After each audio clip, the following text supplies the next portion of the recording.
The U.S. is set to impose tariffs on $34 billion worth of Chinese goods when the clock strikes midnight tonight. Beijing is scrapping its plan to strike first and will wait until the U.S. tariffs actually go into effect before responding. A spokesman for the Chinese Commerce Ministry says that the U.S. will shoot itself in the foot if it pulls the tariff trigger.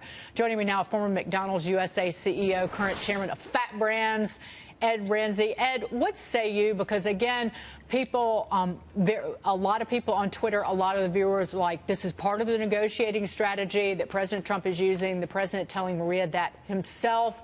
But in the interim, there is some pain to be felt. How do you see it?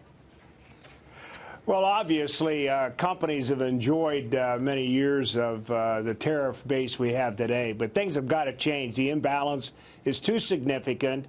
And if everybody in our government were to get behind Trump and advocate for free trade and better balance, I think we'd all be better off in the long term. Now, companies and farmers are going to get hurt. There's no question about that. But I think without pain, there is no gain. And Trump has got a long-term strategy, unlike predecessors who went from week to week and month to month. Make no mistake about this. I've traveled in Asia. Those Chinese leaders have a very long game in mind. They're looking at world dominance over the next 100 years, and we're pity-patting around over 10 cents in tariffs. We better wise up and come to grips with the world economic situation. There is no local market anymore. But, Ed, in terms of China, and Maria's talked about on this program, we've talked about it for literally a few years now, where it's the theft of intellectual property by China, it's the forced surrender of technology by China, it's the espionage, it's the abuse of American business trying to operate in China. But at the same time, because of the tariffs, because of the broad steel and aluminum tariffs, the concerns about auto tariffs being slapped on auto imports, this isn't just a fight that we're waging with China. This has become something broader. Does that worry you?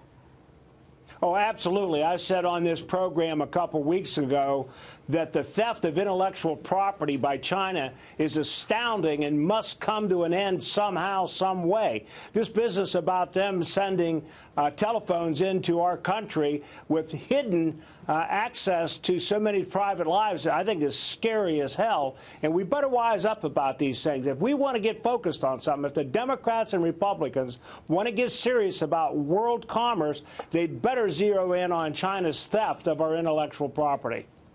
Hey, Ed, Mitch Rochelle, given your background in McDonald's, and granted you were in the USA CEO, but looking at a business like that, which is a services business where we have a trade surplus with a lot of nations as it relates to services, how difficult is it to enter a Chinese market or some of these foreign markets when you're a service provider looking to expand globally?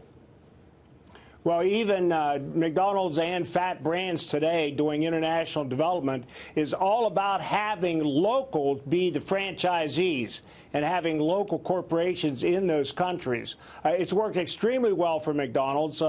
They are a global powerhouse in the service industry. Look at the hotel chains. As long as you have locals as the franchisees and as the business partners, you do pretty well, and it's pretty easy to do business. When you try to do it as an independent corporation, it just isn't going to happen. Hey, it's Adam Shapiro here. I had a question for you. You said the Chinese are patient and have a long-term strategy, and you say the president has a strategy. Who blinks first, though? Because the Chinese have a history of waiting and waiting and waiting, and already, you said they'll be paying. Farmers in the Midwest are already rumbling about this. Auto workers are going to begin to rumble. Won't the U.S. cave before China does? I don't think Trump will.